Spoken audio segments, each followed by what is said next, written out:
Hi, everybody. I'm Diana Suko, and we're here in the Village in New York City at Victory Cafe. And our guest today is DC. Hey, DC, how are you? How you doing? Good, thank you. Thank you for being with us here today. No problem, no problem. So, you're a writer, director, producer. Correct. So let's start at the beginning. Are you originally from the East Coast? I am from the East Coast, but I'm actually from Jersey. So, hi, New Jersey. A little Jersey shout out. Yeah, I love Jersey. And how long have you been living here in the city? I want to say a little over 8 years. Probably closer to 10 now that I'm thinking about it. That, Closer to 10. cool, that's a long time. Very long. How are you enjoying it? It has its benefits, but I love escaping to Jersey. Do you find more inspiration here in the city or when you go back to Jersey? The funny thing is I find more when I go to Jersey, because, Jersey is, especially the part of Jersey I go to, everything is wide open, it's more suburban, fresh air, and it just like re-energizes me. So when I come back to New York, because everything in New York is very closed in and crowded and hustle and bustle, so a lot of times I gotta escape to Jersey for my sanity. Fantastic. Can I ask you, have you known your whole life that you wanted to work in show business? Well, I started off when I was 13. I actually got into acting. I went to a place called the Inner City Ensemble, which trained inner city youth in the performing arts, in music, dance, drama, and so forth. So it was intensive study. So from 13, and then I went to college, and that was my major. I was a double major. I was theater arts / psychology. And then after that, then I went to film school. Oh, that's great. So I sort of made that transition of me doing the thug roles and all that, and all those independent films, and I realized I didn't really like the way in the direction I was going. So that's how I then transitioned into wanting to go behind the scenes, which I enjoy a lot more. Oh, that's great. You like being behind the scenes. So can I ask you, I saw a little thing about the wax seal. Yeah. What was the inspiration for that? Well, I didn't write that. My production company produced that with another writer, director, Leon Raymond Mitchell, which is a great writer. So then what drew you to wanting to do that? Well, we was all in, I want to say, a collaborative team. Me, Leon, Francis Lozada, Daniela Sanchez, it was a few of us, and Crystal Williams. So we all sort of got together. We wanted to do some projects, and he had that project that was sitting around for a while. So we decided, hey, let's go ahead and do this as a trailer, and that's what we did. Great project, though. Can you tell us a little bit about the story? Wax Seal is like a erotic thriller. It's sort of like, I would say it's more like Eyes Wide Shut, but with a Latin cast and a twist to it. It's very, like, you really have to see the trailer to understand it, because it's real underground and like I said, it's very erotic and intense. Yeah. But then we did another one directly after that, which was based on a true story, called The Tortured Life, which I wrote along with Leon Raymond Mitchell. And that was based on this story that happened uptown, in which this guy sort of killed this young Latin girl and dragged her around in a suitcase, and left the suitcase by the garbage. He dragged the girl around in the suitcase with him. Her dead body. Right. And left her by the garbage, and then he got arrested. He turned himself in. I want to say this December that just passed, he turned himself in. So I sort of saw that when I was at the gym. I saw the newspaper article, got with Leon, we wrote the story, and Daniela Sanchez is a star of it. Her, Star Davis, Robbie Morgan, Crystal again, and Francis. So we got the cast together, and we shot it. And it's doing the whole film festival, short film tour, and it's doing very well. Oh, fantastic. Do you have any screenings coming up soon? Well, I there's a few in the early stages, but we're gonna announce that really soon. Like, I don't like to jinx myself until it's. But it's it's doing very well. It's being very well received. Very well. How long did it take you to write that? Well, I sort of got the article. I sort of let it sink in for a while, and then I start coming up with some of the ideas with Leon. I think it took us maybe like 2-3 days to write it, and then like the next week or two we went and shot it. Do you find that sometimes your process is sort of like that? You kind of take in all the information, let it sink in, digest it for a while, and then when it's ready to come out, it's like bam, and it's like written in no time at all? Yeah, to me that's the only way. I know everybody got their own formula of working, their own method to their madness. To me that's the only way I could work. Like I can't force something. When I do force it, it's not good. And good is a subjective. So I sort of allow stuff to manifest on its own. Even when I write music video treatments, sometimes I hear the song and immediately I just start writing, like I just let it flow.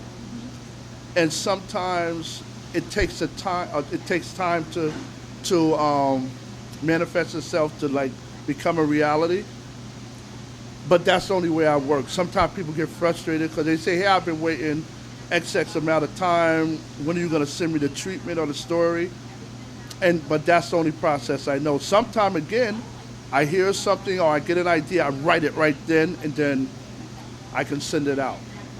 Do you ever write a little bit? And do you ever feel like if I write a little bit and then walk away for a while, is it hard to come back? Or do you know, like, that's probably not the story if I take too much time to come back to it? Does that make sense what I'm asking? No, I totally understand. Sometimes I do that, but I usually do that if I'm helping somebody else on their project.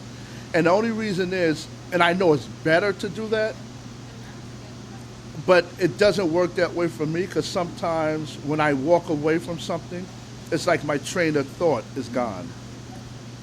That totally makes sense. The funny thing is when I write, I don't think. So I don't know if that's weird for people. No, I can understand. It's like you're channeling something. Yeah. You're just like the vehicle. You're channeling it. Yeah. I'll give you a good example I like to use. I love good examples.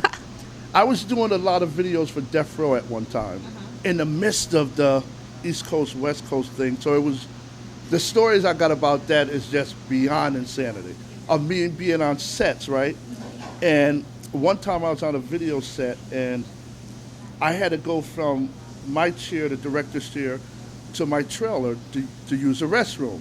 They literally had armed guards for me, like cops. Really? And my chair was probably less than 50 feet away from my trailer. I had to have an armed cop walk with me to my trailer. That's crazy. Because all the guys in Death Row, it was a lot of, So they never spoke to me. They never said hi, bye. It was really cold. But I just say that all to say, when I got that job, the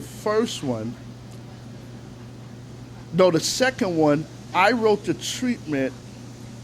They already gave me the job without a treatment for the second video I did for them, for this artist, Lady of Rage.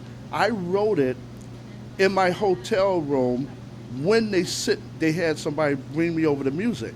I wrote it in like 20 minutes, was nominated for Best Video of the Year. Wow, that's fantastic. And I don't say that to brag, like that was just one of those moments where I just let it. You were just flow. there. It was just like all coming together. Yes, that's for all of you. Check out that video.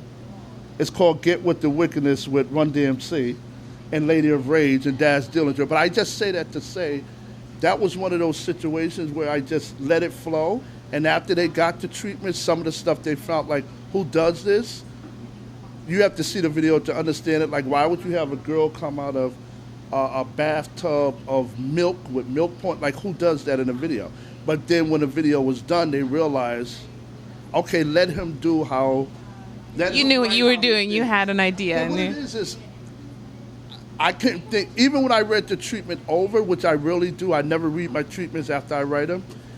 I even said, like, oh, this is kind of crazy. I don't know if they're going to like it, if people are going to like it. I was just, what else could I write? I could only write what comes out. Do you ever write music as well? No. No, I wish. Yeah. I really do. I really wish I could produce music because I really love music. Well, have you ever, like, I mean, actually maybe given it a shot, or you're still a little maybe shy to do it, or you're just kind of like, I don't even want to go there. I'm going to do it. I actually gave it a shot years ago, when I used to manage an artist, a rap artist. And I tried producing a track, and then when it was over, I realized I didn't, it wasn't what I felt comfortable doing. Yeah, I understand. I understand. Yeah. But I wish. And we never know. There's still, that song may still be there. We don't know. I wish I could. Oh, wow. Well, this has been fantastic. It's been so nice to get to know you a little bit. Yeah. Do you have any other things coming up that you want to share with us? We're actually casting next week, matter of fact. We will announce it on Facebook and so forth. It's a short film. It's a period piece that takes place in the late 70s, late 70s, early 80s. So that's going to be a challenge. Actually, someone who wrote a book, and they put the book out. The book was doing pretty well. They contacted us and commissioned me to write it and produce it and direct it. So we're at the stage now where we're ready to start casting. It's called Product of My Environment. Then after that, we're doing a comedy. We're doing 2 comedies back to back after that. So. And now, are you producing all of these? Are you producing as well, or you just wrote them, or like? Yeah, well, they're being produced via my company, 5.2. So. Yeah. Oh, that's great. So I'm doing something I rarely ever do. I hate interviews, so I'm doing it anyway, though. Oh, well, we're so glad that you could do this with us. I hope it wasn't too painful. No, I enjoyed it. I love talking, I just hate being on camera. What camera? There's no camera here. What are you talking about? It's just you and me. We're just having a chat. So this is great. So we're all going to keep our eyes out for Product in My Environment. And this has been a fantastic day. Oh, sorry. Let me give a shout out to another friend of mine, D. Ellis. Check him out. LS Management. Check them out. They got a lot of stuff happening. We got a comedy coming out with them. D. Ellis and his team. And some possible other projects work with them as well. Great guy. I always promote D. Ellis. He's a good guy. Fantastic. Okay, so we got it. Product of My Environment and D. Ellis. Shout outs to everybody, and we're going to keep our eyes on them. And DC, thank you so much for being here. And our fantastic Victory Cafe, thank you for letting us be here, and we'll catch you guys later.